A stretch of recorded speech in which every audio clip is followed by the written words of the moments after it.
পহেলগাঁও হামলার ঠিক 15 দিনের মাথায় ভারতীয় সেনা প্রত্যাঘাত করল এবং মঙ্গলবার গভীর রাতে ভারতীয় বায়ুসেনার মোট 9টি জঙ্গি শিবিরকে নিশানা করে তারা কিন্তু সার্জিক্যাল স্ট্রাইক চালিয়েছে। লস্করি তৈবার যে সদর দপ্তর, যেটা মুরিদ সেখানে সেটাকে একদম ধ্বংসস্তূপে পরিণত করা হয়েছে। জৈশি মোহাম্মদ বলে যে তাদের যে ঘাঁটি বলা হচ্ছে সেটা মসজিদ ছিল, সেই মসজিদেই তাদের ঘাঁটি বলা হচ্ছে। ধর্মীয় স্থানে বিভিন্ন উগ্রপন্থার ঘাঁটি আমরা দেখেছি, ভারতেও দেখেছি, পাকিস্তানেও দেখেছি। ট্রাম্পকে জবাব দিতে গেলে নিশ্চয়ই যুদ্ধ করতে হবে না আমেরিকার বিরুদ্ধে, ইউনূসকে শেখাতে গেলে নিশ্চয়ই যুদ্ধ করতে হবে না, তার পেছনে একটা ডিপ্লোমেসি থাকে। ইলেক্টেড প্রাইম মিনিস্টার জেলখানায় বসে আছে, ভেবে দেখো তুমি, যে যে চালাচ্ছে দেশটা চার ভাগে, কখনো আইএসআই চালায়, কখনো সেনারা চালায়, কখনো শাহবাজ শরীফ চালান। গণতন্ত্রে আবার বলছি সমালোচনা সব হচ্ছে, কিন্তু দেখো যেই মুহূর্তে এত দূর ঘটনা ঘটেছে ভারত পাকিস্তানের মতো প্রশ্নে, সমস্ত বিরোধী বলেছে সরকারের পাশে আছে। ফারুক আব্দুল্লাহর একটা স্টেটমেন্ট কয়েকদিন আগে এসেছিল, তিনি বলেছেন যে এবার যা করলো এই জঙ্গিরা পাকিস্তানের মদদ নিয়ে, তাতে 1000 বছরেও কোনো কাশ্মীরি পাকিস্তানের দিকে যাওয়ার কথা ভাববেন। ডোনাল্ড ট্রাম্প যখনই জানলেন, আমেরিকান প্রেসিডেন্ট যখনই জানলেন, তিনি অদ্ভুত ভাবে বললেন, ইটস এ শেম, লজ্জার বিষয়। কিসের লজ্জা, কার লজ্জা আমি জানি না। দুটো কারণে মনে হলো। প্রথমত, উনি কাকে বললেন, সেটাকে ভারতের উদ্দেশ্যে বললেন নাকি পাকিস্তানের উদ্দেশ্যে বললেন, তিনি পরিষ্কার করেন। আমি আবার বলছি, প্রধানমন্ত্রী মোদী এই ক্ষেত্রে, অন্য ক্ষেত্রে আমি বলবো না, অন্য ক্ষেত্রে অনেক জায়গায় পিছিয়ে আছেন এবং সেখানে সমালোচনার অনেক জায়গা আছে, এই ক্ষেত্রে উনি সতর্ক পদক্ষেপ করতে চাইছিলেন এবং আমার কাছে সেটা প্রশংসনীয় মনে হয়েছিল।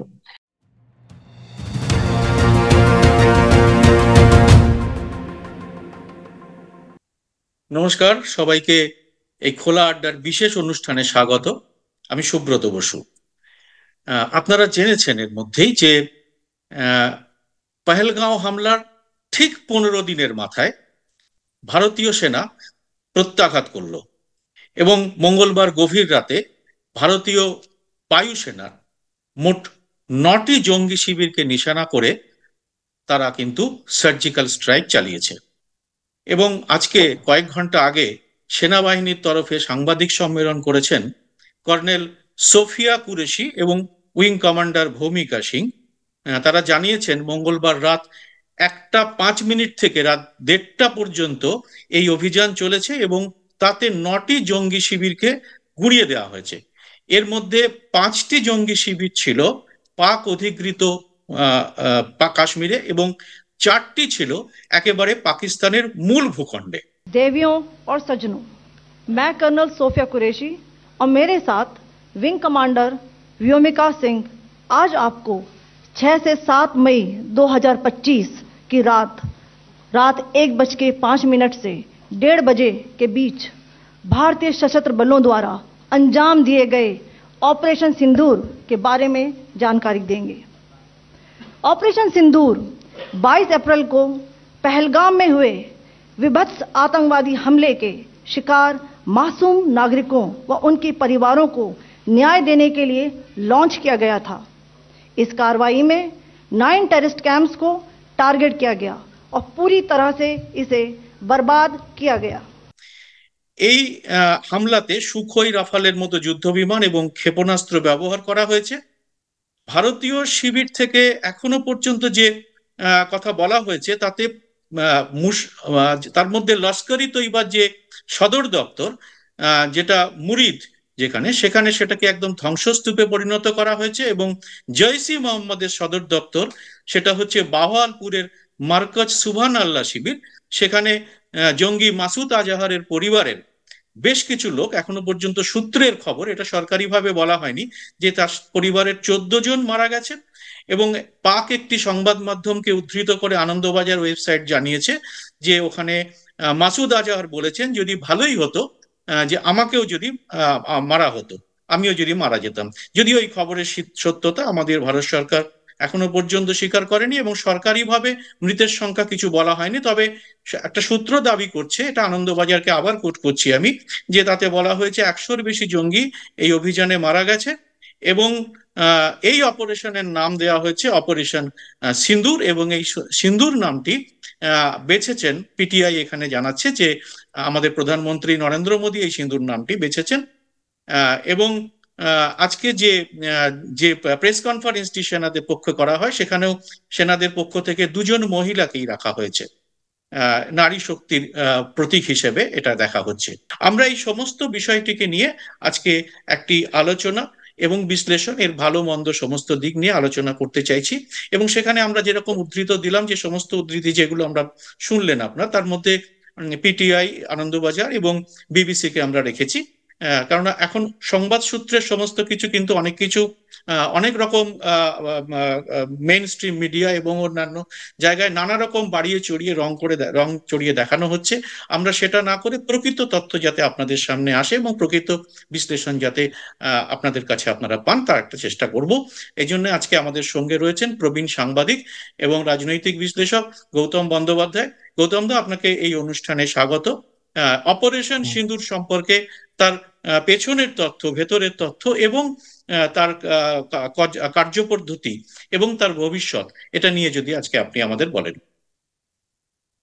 নমস্কার সুব্রত, তোমাকে আমার আন্তরিক ভালোবাসা এবং শুভেচ্ছা, এবং যারা দেখছেন তাদের প্রত্যেককে আমার কৃতজ্ঞতা। একটা কথা শুধু শুরুর আগে বলে দিই, অনেকেই মানে বিশেষ করে সোশ্যাল মিডিয়াতে বিভিন্ন রকমের পোস্ট করছেন। কালকে রাত্রির থেকে শুরু হয়েছে, ন্যাচারালি খুব যা হয়, এবং সেটা সাংঘাতিক পর্যায়ে গেছে। এবং যে পর্যায়ে গেছে সেখানে একটা অদ্ভুত ব্যাপার লক্ষ্য করছি, সেটা হচ্ছে অন্যান্য সময় আমাদের পাকিস্তানের সঙ্গে যুদ্ধ তো এই প্রথম নয়, এর 4বার এমনি আনুষ্ঠানিক ভাবে যুদ্ধ 3বার হয়েছে বড় যাকে যুদ্ধ বলা হয়। এবং একবার হ্যাঁ, কার্গিলটাকে যদি পুরো যুদ্ধ নাও হ্যাঁ, বলা হয়। কার্গিলটাকে যদি যুদ্ধ বলি তো সেটা 4বার যুদ্ধ, এবং 4বার 4বার আছে। যুদ্ধেই পর্যুদস্ত হয়েছে পাকিস্তান, এবং আমরা জানি। কিন্তু এটা এইভাবে নতুন কথা নয়, কিন্তু পাকিস্তানের এইভাবে পর্যন্ত। এই ধরনের উত্তেজনা আমরা দেখিনি, এবং উত্তেজনার মধ্যে অদ্ভুত ভাবে বিভিন্ন ভাবে অনেকে ভাগ হয়ে যাচ্ছেন, এবং সেইটা খুব দুশ্চিন্তার সবার কাছে।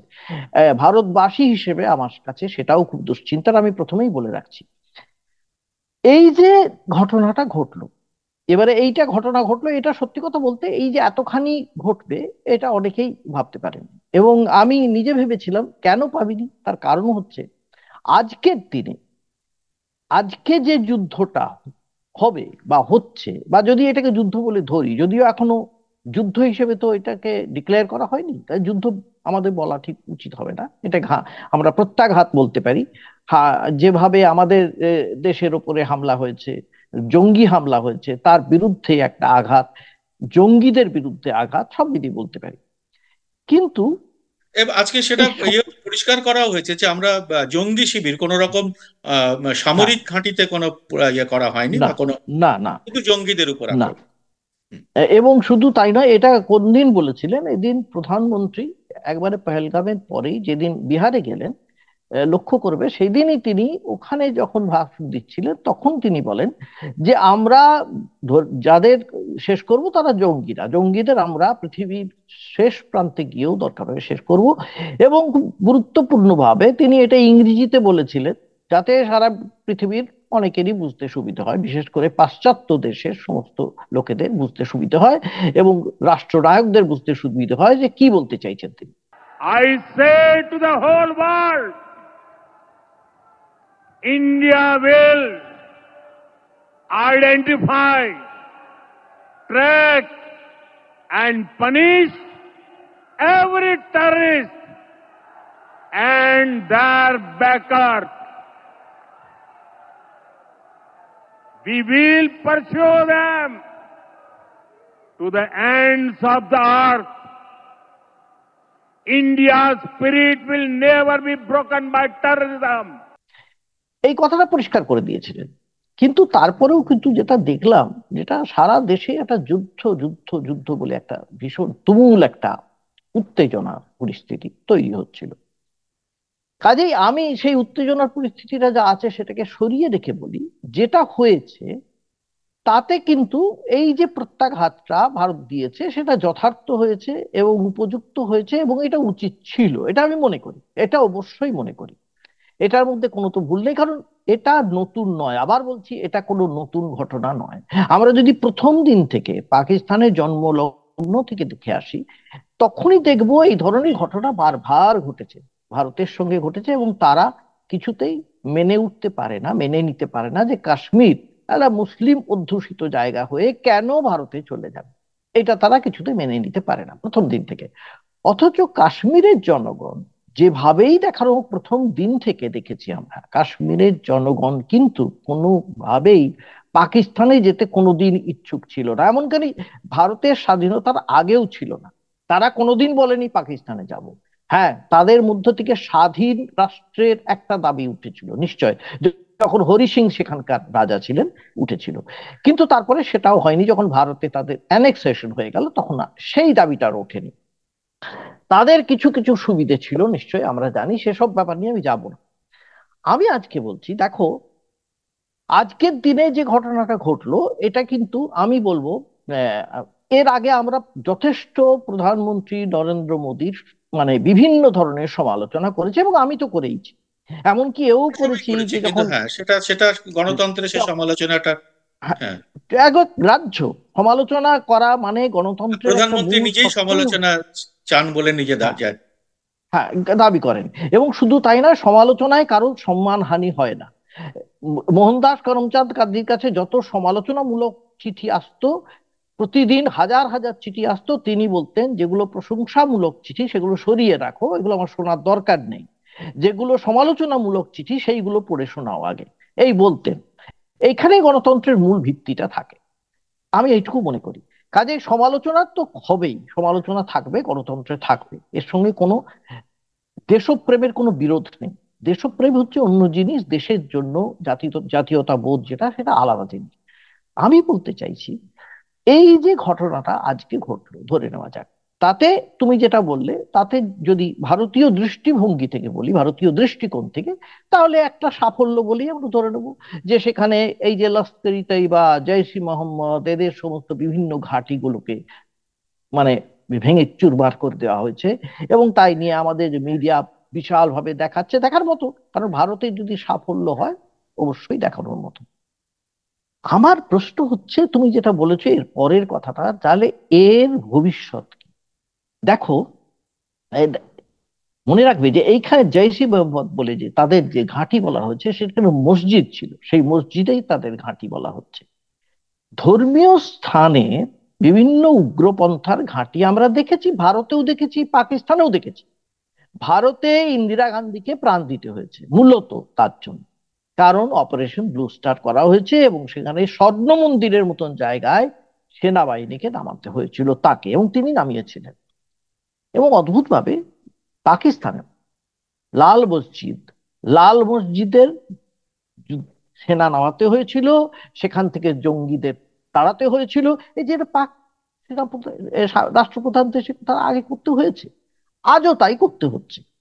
তাহলে বোঝা যাচ্ছে যে এই যারা আমরা যাদের জঙ্গি বলে আমরা বলছি, বা তারা হচ্ছে ধর্মীয় একটা ধর্মীয় সংগঠন থেকে তৈরি হয়ে তারা জঙ্গি তৈরি হচ্ছে, এবং তাদের মধ্যে এমন একটা যে বাসনা তৈরি হয়, যে একদম ছোট থেকে তৈরি করা হয় যেভাবে, এই ভাবনাটাকে যদি চিরতরে তোমাকে সরিয়ে দিতে হয়, তুমি কি করে সরাবে? এটা তো কারো এটা কি যুদ্ধ করে সম্ভব হবে? নাকি আজকের দিনে যুদ্ধ তুমি কতদিন চালাবে? এটা দুটো খুব বড় বড় প্রশ্ন আমার কাছে এখনো মাথায় আসছে। কেন দেখো, আজকে প্যালেস্টাইন ইসরায়েল, প্যালেস্টাইন তো এইটুকু দেশ, এমন কিছু ছিল না। ইসরায়েলের যা ক্ষমতা, সেই ক্ষমতা দিয়ে প্যালেস্টাইন তো আজকে উড়ে বড় যাওয়ার বড় কথা। আমেরিকার মতো দেশ তার পেছনে, প্যালেস্টাইনের পেছনে, পেছনে সেখানে এই সেখানে যুদ্ধ ইসরায়েলের পেছনে, চলছে, সরি, হ্যাঁ, ইসরায়েলের পেছনে। চলছে এবং কি চলছে, সেখানে শিশু থেকে মহিলা থেকে সমস্ত হাসপাতাল গুড়িয়ে দেওয়া হচ্ছে, গুড়িয়ে যাচ্ছে, সিভিলিয়ানস গুড়িয়ে দেওয়া হচ্ছে, এবং সারা পৃথিবীতে বিভিন্ন ভাবে ধিক্কার দেওয়া হচ্ছে, নিন্দা হচ্ছে, কিন্তু যুদ্ধ চলছে। এবার উল্টো দিকে দেখো, ইউক্রেনের কথা ধরো। ইউক্রেন, রাশিয়া তো বিশাল জায়গা, ইউক্রেন সেখানে খুবই কম জায়গা। এমনকি ইউক্রেনের মধ্যেও কিছু বেশ কিছু জায়গা প্রচুর মানুষ সেখানে রাশিয়া পন্থী, প্রো রাশিয়ার লোক ছিল। কিন্তু রাশিয়া এখনো পর্যন্ত ইউক্রেনে কি করতে পেরেছে? যুদ্ধ চলছে, চলছে, চলছে, চলছে। তার কারণ বিভিন্নভাবে সারা পৃথিবীটা এখন ভাগ হয়ে গিয়েছে। আগেও ভাগ ছিল, আমি বলছি না দ্বিতীয় বিশ্বযুদ্ধের পরে আমরা বা আগেও যেটা দেখেছি সারা বিশ্ব ভাগ হয়েছিল, কিন্তু এখন যে ভাগটা হয়েছে, এই ভাগটা হয়েছে কিন্তু শুধুমাত্র তুমি ধরে রাখবে ক্যাপিটালের জন্য। ক্যাপিটালিস্ট কি করে কার টাকায় চলবে এবং কে সেখান থেকে টাকা তুলতে পারবে, দ্যাট ইজ ভেরি ইম্পর্টেন্ট। এই কথাটা আমার মনে হয় প্রধানমন্ত্রী নরেন্দ্র মোদীও যে ভাবছিলেন বেশ কিছুদিন, এবং তিনি যে এখনো পর্যন্ত যুদ্ধের কথা বলেননি, তিনি এখনো পর্যন্ত বলেননি যে, তিনি বলছেন যে ভারতবর্ষে যে কাণ্ডটা করেছে তার উপযুক্ত আঘাত দেওয়া হবে, প্রত্যাঘাত দেওয়া প্রত্যাঘাত হবে। দেবো আমরা। কিন্তু যে ব্যাপারটা সাংঘাতিক একটা উত্তেজক হয়ে উঠলো এই সোশ্যাল মিডিয়াতে, হোয়াটসঅ্যাপ গ্রুপে প্রতিদিন যুদ্ধ যুদ্ধ যুদ্ধ করে একটা চিৎকার চেঁচামেচি, চিৎকৃত একটা মানে আহ, ধারণা তৈরি হলো, তাতে কিন্তু সরকারের পক্ষেও এই উত্তেজনাটাকে সামাল দেওয়া খুব মুশকিল ছিল। কারণ সরকারকে এমন একটা কিছু করতেই হতো, না হলে কিন্তু এই উত্তেজনাটাকে সামাল দেওয়া যেত না। তাহলে বলতে হতো যে সরকার নিজের কোনো ব্যাকবোন নেই। এই এই কথা আমরা আগে বলেছি, আমরাও বলেছি, বলিনি তা নয়। হুম। এই বাংলাদেশের ক্ষেত্রে মোহাম্মদ ইউনূস বা ট্রাম্পের ক্ষেত্রে আমরা বলেছি যে কেন মোদি উত্তর দিলেন না। কিন্তু একটা কথা অনেকেই ভুল করছে, অনেকেই এই এই এই ইন্টারপ্রিটেশনটা, ব্যাখ্যাটা বুঝতে পারেন। তার মানে এই নয় যে যুদ্ধ করতে হবে, ট্রাম্পকে জবাব দিতে গেলে নিশ্চয়ই যুদ্ধ করতে হবে না আমেরিকার বিরুদ্ধে, ইউনূসকে শেখাতে গেলে নিশ্চয়ই যুদ্ধ করতে হবে না। তার পেছনে একটা ডিপ্লোমেসি থাকে, আমরা সেইটা বলেছিলাম। আমার মনে হয়েছিল একটা ডিপ্লোম্যাটিক্যালি ভারতের যে জায়গাটা ছিল একটা সময়, সারা পৃথিবীতে বিরাট অংশকে ভারত প্রভাবিত করত তার নিজস্ব চিন্তা ভাবনায়, সেখানে কোথাও একটা ঘাটতি দেখা যাচ্ছে, এইটা আমার মনে হয়েছিল। এবং আজকের দিনেও একটা কথা খুব খুব চিন্তার বিষয় এই জন্যে, আমি পাকিস্তানের জন্য তো বিন্দুমাত্র চিন্তিত নই। পাকিস্তান তো এইটুকু দেশ, ভেবে দেখো না কতটুকু দেশ, ভারতবর্ষের সঙ্গে তার কোনো তুলনায় হয় না, আজও বলছি, এর আগেও বলেছি, উচ্ছন্নে যাওয়া একটা দেশ, কার্যত কিছু নেই দেশটা। এবং তবে কার্যত ইলেকটেড একটা এখন নিজেদের সমস্যায় তারা একদম ব্যতিব্যস্ত, জর্জরিত, জর্জরিত। হ্যাঁ, জর্জরিত প্রায় তিনটি অংশ ইলেকশন। তিন রকম বলছে। হ্যাঁ। আচ্ছা, ইলেকটেড প্রাইম মিনিস্টার জেলখানায় বসে আছে, ভেবে দেখো তুমি। হুম। যে যে চালাচ্ছে দেশটা চার ভাগে, কখনো আইএসআই চালায়, কখনো সেনারা চালায়, কখনো শাহবাজ শরীফ চালান, হ্যাঁ, আবার আবার কখনো কোন ধর্মীয় সংগঠনগুলো চালায়, মানে এই জঙ্গিরা চালায়, এইভাবে তো দেশটা চলছে। চিন্তা হচ্ছে সেখানে এই যে একটা ইংরেজিতে কথা আছে না, mad major syndrome. Mad major syndrome মানে মেজর যদি পাগল হয়ে যায়, পাগলের মতন করতে থাকে, এই যে আমাদের এই নিউক্লিয়ার নিউক বারবার বলছে না, আমরা নিউক্লিয়ার ছেড়ে দেবো, নিউক অ্যাটাক করব, এরা এতটাই দায়িত্ব জ্ঞানহীন, কারণ এদের মধ্যে তো কোনো মাথা সে অর্থে নেই। এইটা হচ্ছে মূল সমস্যা। আমাদের দেশে আমরা সমালোচনা করছি, সব করছি, গণতন্ত্রে আবার বলছি সমালোচনা সব হচ্ছে, কিন্তু দেখো যেই মুহূর্তে এত দূর ঘটনা ঘটেছে ভারত পাকিস্তানের মতো প্রশ্নে, সমস্ত বিরোধী বলেছে সরকারের পাশে আছে।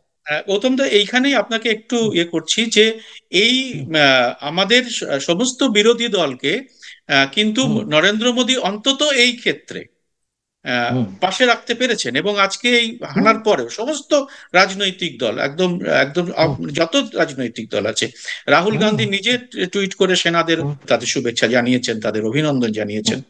হ্যাঁ। তো হুম, এই যে কাজের কিন্তু নরেন্দ্র মোদী কিন্তু এইখানে কিন্তু একটা সমস্ত ইয়েকে তারা নরেন্দ্র মোদী তাদের সব সমর্থন আদায় করেছে। এবং এর মধ্যে নরেন্দ্র মোদী আলোচনায় বসেছেন রাহুল গান্ধীর সঙ্গে। হুম। হ্যাঁ, বসেছে। আমরা জানি না ঠিক সেখানে কি আলোচনা হয়েছিল, না, কিন্তু এর হ্যাঁ মধ্যে সেইটাই। আলোচনা হয়েছে একটি। হুম। হুম। এর মধ্যে নিশ্চয়ই কোনো আলোচনা হয়েছে, সেটা আমরা জানতেও পারবো না, আমাদের জানার কথাও নয়, কিন্তু হ্যাঁ, কিন্তু আমরা দেখেছি লক্ষণীয়। রাহুল গান্ধী তার বাসভবনে হ্যাঁ, গেছেন।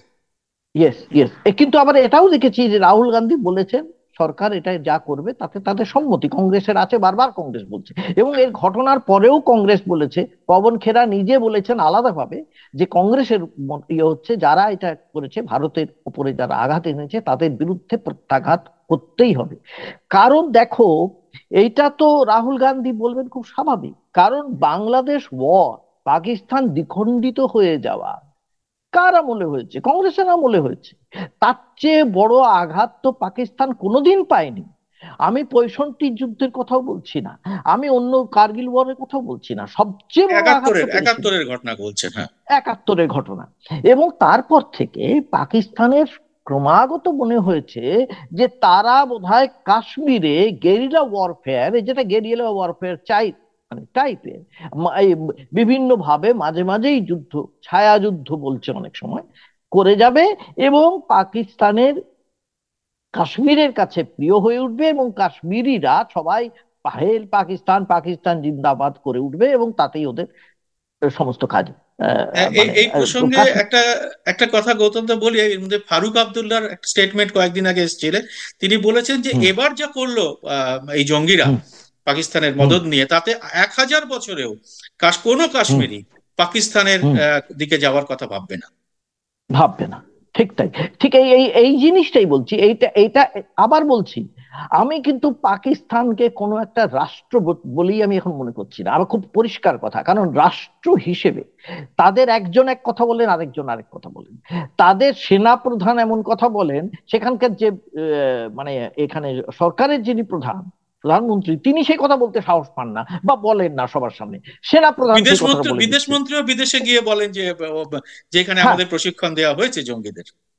প্রশিক্ষণ দেওয়া হয়েছে জঙ্গিদের। এবং শুধু তাই নয়, সেনাপ্রধান, এই যে সেনাপ্রধান, তিনি মাদ্রাসায় মানুষ এবং তার যে কি মানসিকতা আমরা জানি। আমি তো বারবার বলি, আমাদের দেশের ক্ষেত্র বলি, ওই দেশের ক্ষেত্র বলি, কিন্তু আমাদের দেশে এটা হয়নি কেন? কারণ আমাদের দেশে কোনো ধর্মীয় সংগঠন সরাসরি নির্বাচনী কখনো অংশ নেয়নি বা অংশ নিয়ে কিচ্ছু করতে পারে, কিন্তু ওখানে তো করে ফেলেছে। পাকিস্তানে তো সেটাই করে ফেলেছে, সেটা খুব মারাত্মক। যে একদিকে সেনা আর একদিকে হচ্ছে ধর্মীয় সংগঠন, এই জঙ্গি সংগঠনগুলো, এইটা হচ্ছে সবচেয়ে মারাত্মক। তাদের কোনো দায় নেই দেশের প্রতি, রাষ্ট্রের প্রতি, মানুষের প্রতি, তাদের কোনো দায় নেই। এই যে দায়বদ্ধতা না থাকা, সুব্রত, যেটা গণতান্ত্রিক রাষ্ট্র থাকে, সেটা যে ওদের দেশে নেই, সেটা প্রতি মুহূর্তে প্রমাণিত। সেইটা সবচেয়ে চিন্তার, আমার এখনো পর্যন্ত সেটা খুব চিন্তার। কারণ এই যে নিউক বম যেটা আছে না, এটা কিন্তু একটা জায়গায় থাকে না। মানে কি, এটা মুভ করতে হয় বিভিন্ন জায়গায়। একটা জায়গায় কোনো নির্দিষ্ট জায়গায় যে থাকবে তা কিন্তু নয়, বিভিন্ন জায়গায় মুভ করা হয়। এবং কার আন্ডারে আছে সে কেউ জানে না, খুব গোপনে থাকে, কিন্তু যার আন্ডারে থাকে তিনি তো জানেন। এবং এই যে সেনা এবং আইএসআই, তাদের মধ্যে কি সম্পর্ক আমরা জানি না, কতখানি সমন্বয় আছে আমরা জানি না। এবং সেখানে সেনার যিনি আছেন মাথায়, তার সঙ্গে সেনা প্রধানের কি সম্পর্ক তাও আমরা জানি না। বিভিন্ন রকমের এই যে সমন্বয়হীনতা, হঠাৎ যদি মনে হয় প্রচন্ড রাগের মাথায় কোনো এক মেজরের, না চালিয়ে দেবো নিউক বম, তাহলে খুব মারাত্মক, ভীষণ ক্ষতিকারক। মানে কি হয় ক্ষতিকারক, এই জন্য আমি জানি পাকিস্তান তো টিকবে না, টিকবে না, বুঝে গেলাম। কিন্তু এই যে আফগানিস্তানের ক্ষেত্রেও কি হয়েছে আমরা তো দেখেছি। আমেরিকা তো এতদিন ছিল, এতদিন থেকেছে, লড়াই করেছে, বিন লাদেনকে মারা হয়েছে, সবই আমরা জানি। বিন লাদেনকে নিয়ে গিয়ে এখন আফগানিস্তানে প্রচুর খরচ হয়েছে, আফগানিস্তানে গিয়ে আমেরিকার প্রচুর অর্থ ধ্বংস হয়েছে।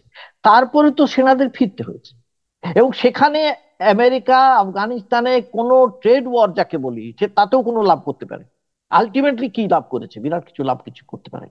কাজে গৌতম, এইটা, এই জিনিস, হ্যাঁ, এইটা খুব হ্যাঁ ভাবার গৌতম, দরকার। আমরা একটু যদি এবার সুব্রত। আন্তর্জাতিক প্রতিক্রিয়ার দিকে যাই, এই এই আজকের ঘটনায় ভারতের এই যে হুম, সাফল্য, হুম, প্রত্যাঘাতে জঙ্গি শিবির গুড়িয়ে দেওয়ায়, তাতে আন্তর্জাতিক যে প্রতিক্রিয়া, তার মধ্যে এর মধ্যে চীন এবং আমেরিকার প্রতিক্রিয়া এসে গেছে, এবং এর আগে রাষ্ট্রপুঞ্জেরও প্রতিক্রিয়া, এটা সম্পর্কে যদি একটু আপনি আজকে বলেন। আমার সবচেয়ে আশ্চর্য লেগেছিল ডোনাল্ড ট্রাম্পের প্রতিক্রিয়ায়। ডোনাল্ড ট্রাম্প যখনই জানলেন, আমেরিকান প্রেসিডেন্ট যখনই জানলেন, তিনি অদ্ভুত ভাবে বললেন, ইটস এ শেম, লজ্জার বিষয়।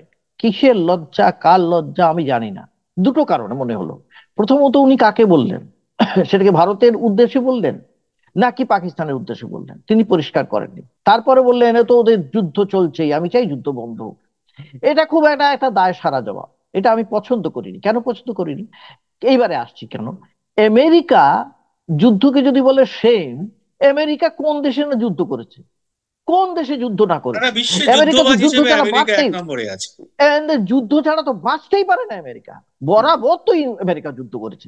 এবং আমেরিকা তো এই জন্য বরাবরই এটা নামই হয়ে আছে ন্যাচারালি। আমি কি জন্য যুদ্ধ করেছে তাও অনেক সময় জানা নেই। হ্যাঁ, একমাত্র ভিয়েতনামের সঙ্গে যুদ্ধ করেছে, সেখানেও তাদের কি অবস্থা হয়েছিল নাজেহাল। এখন ভিয়েতনামের সঙ্গে তাদের সম্পর্ক খুব ভালো, ঠিক আছে। কিন্তু বাকি যে যে জায়গায় করেছে তুমি তো দেখেছো।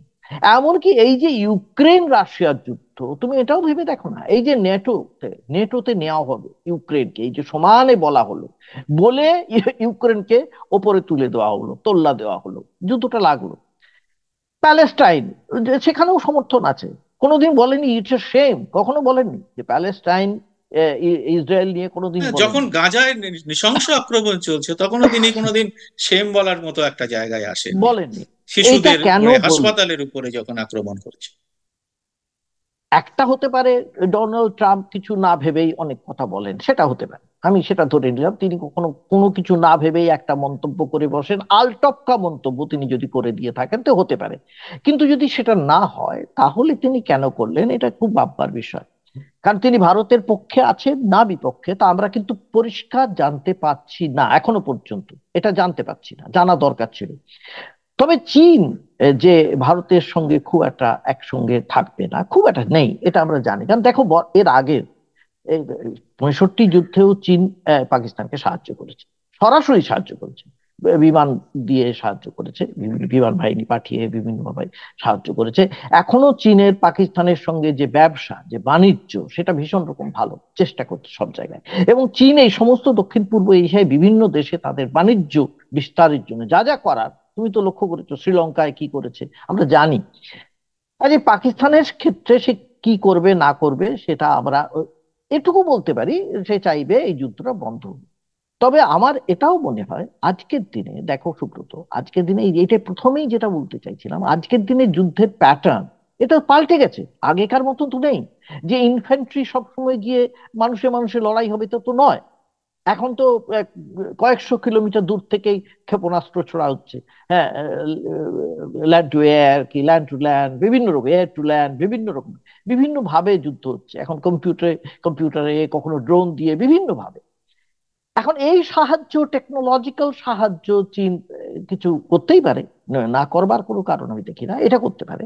কিন্তু সরাসরি চীন এসে পাকিস্তানের সঙ্গে দাঁড়িয়ে যুদ্ধ করবে, এটা আমার খুব একটা বিশ্বাসযোগ্য মনে হয় না আজকের দিনে। কারণ কেউই আহ, চট করে আরেকটা দেশকে শত্রু তৈরি করতে চাইছে না। কারণ তার যে কখন কাকে প্রয়োজন হবে, ভারতেও কিন্তু চীনের ব্যবসা ভালো। আর যতই আমরা বলে থাকি এখনো পর্যন্ত ভালো, এমন নয় যে ব্যবসা নেই, আগামী দিনে আরো ভালো হতে পারে। কাজে চীন এখন ভাবনা চিন্তা করবে, এটা ঠিকই। তবে প্রাথমিকভাবে চীন কিন্তু এই যুদ্ধে মোটেই খুশি নয়। একেবারে এইটা বোঝা গেছে, অখুশি চীন, যে মানে এই ঘটনায়, এই সামগ্রিক ঘটনায়। এবং এখন এরপরে এই যদি মুহূর্তে রাশিয়াতে আমরা আসি, রাশিয়া তো একদমই যুদ্ধের বিরুদ্ধে ছিল এবং তারা মধ্যস্থতা করতেও রাজি হয়েছিল। পুতিন নিজে ফোন করে জানিয়েছিলেন যে হুম, তিনি মধ্যস্থতা করতে রাজি। এই এই এতে রাশিয়া কি ভাবছে? না, সে তো ইরানও চেয়েছিল। ইরান ইরানও পরিষ্কার চেয়েছিল। বলেছিল, হ্যাঁ, ইরানও চেয়েছিল যে তাদের দেশে গিয়ে যাতে মধ্যস্থতা করা হোক, কিন্তু সেটা হয়নি। তার কারণ এটা হয়নি, আবার এইটা বললাম, এটা হয়নি এক বিরাট একটা কারণ হচ্ছে এই যে মানুষে, আবার এটা এটা বলছি, মানুষের মনে এমন একটা অ্যাসপিরেশন, সাংঘাতিক অ্যাসপিরেশন, এই যুদ্ধ যুদ্ধ ভাব, যে যুদ্ধ না করলে কিছুই হবে না, এই যে ভাবটা, এইটা যে কোনো নির্বাচিত সরকারের পক্ষে তাকে সামাল দেওয়াও কঠিন হয়, খুবই কঠিন হয়। আমি আবার বলছি, প্রধানমন্ত্রী মোদী এই ক্ষেত্রে, অন্য ক্ষেত্রে আমি বলবো না, অন্য ক্ষেত্রে অনেক জায়গায় পিছিয়ে আছেন এবং সেখানে সমালোচনার অনেক জায়গা আছে। এই ক্ষেত্রে উনি সতর্ক পদক্ষেপ করতে চাইছিলেন এবং আমার কাছে সেটা প্রশংসনীয় মনে হয়েছিল। কিন্তু তিনি তো ক্যাবিনেটে একলা নিশ্চয়ই নন।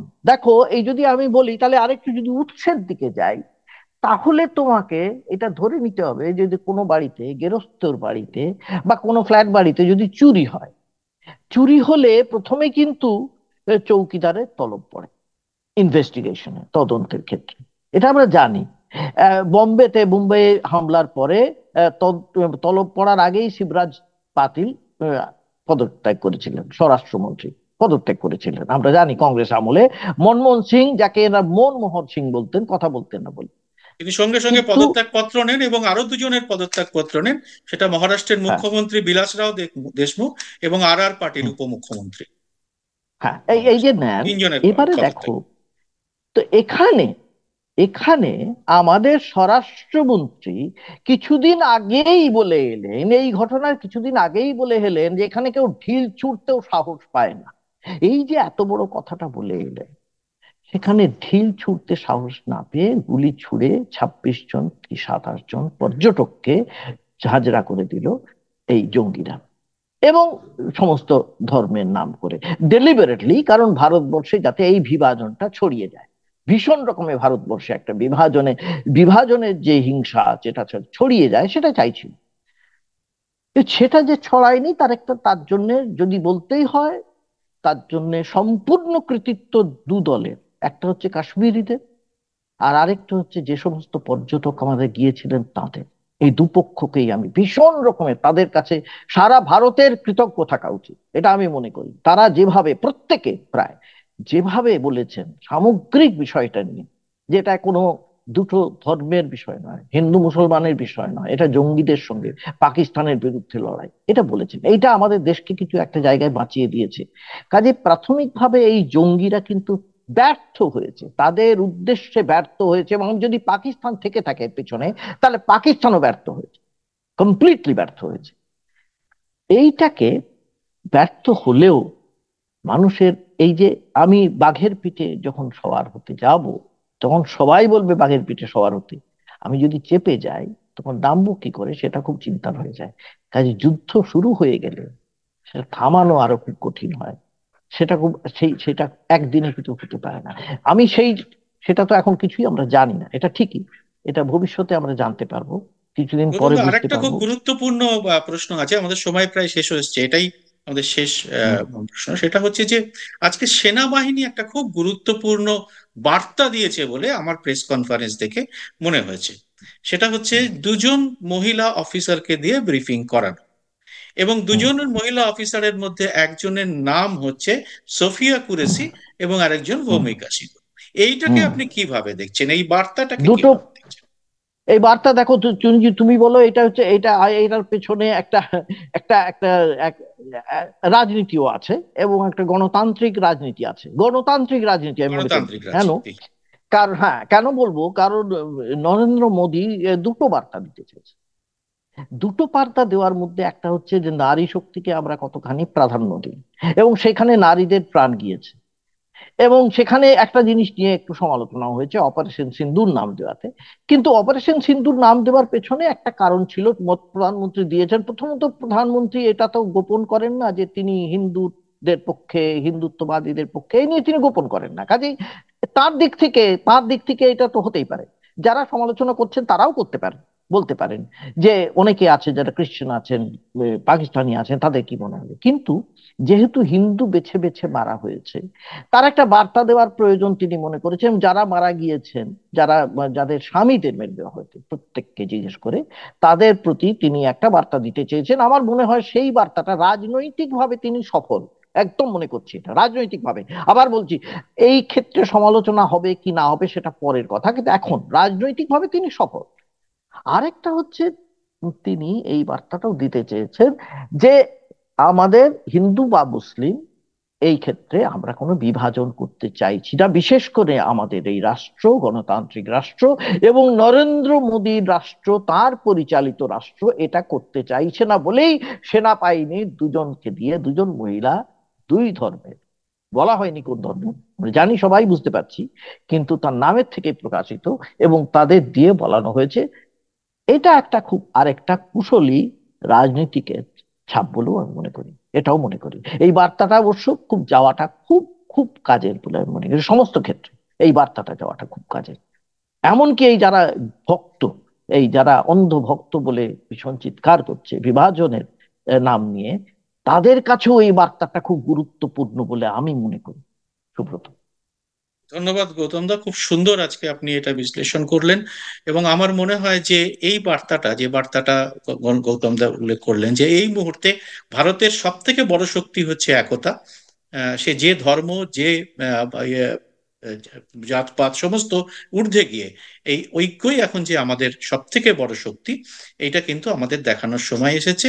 এবং আমরা চাই যে আমাদের ভালো প্রতিবেশী হোক, সে প্রতিবেশীর কাছ থেকে কোনো রকম আঘাত এরকম ভাবে জঙ্গি পাঠিয়ে বা তাদের পেছনে মদত দিয়ে যাতে ভবিষ্যতে কোনোদিন না হয়, তার যাতে একটা স্থায়ী সমাধান করা যায়, তাহলে সেটা যেভাবেই হোক সেটা যাতে দ্রুত করা হয়। গৌতম দা, আপনাকে অনেক ধন্যবাদ আজকের এই অনুষ্ঠানে আপনি মূল্যবান সময় দেওয়ার জন্য। আর আপনারা যারা শুনলেন তারা অবশ্যই আপনাদের মতামত কমেন্ট বক্সে আপনারা অবশ্যই অবশ্যই জানাবেন। আমরা সেই সঙ্গে একটা আবেদন রাখি যে এই ধরনের অনুষ্ঠান আরো যাতে আমরা করতে পারি, তার জন্য আপনারা অবশ্যই আমাদের চ্যানেল, আমার এবং গৌতম ব্যানার্জি অফিসিয়াল চ্যানেল দুটিকে সাবস্ক্রাইব করে নোটিফিকেশন বেলটি অবশ্যই চালু করে রাখবেন। নমস্কার।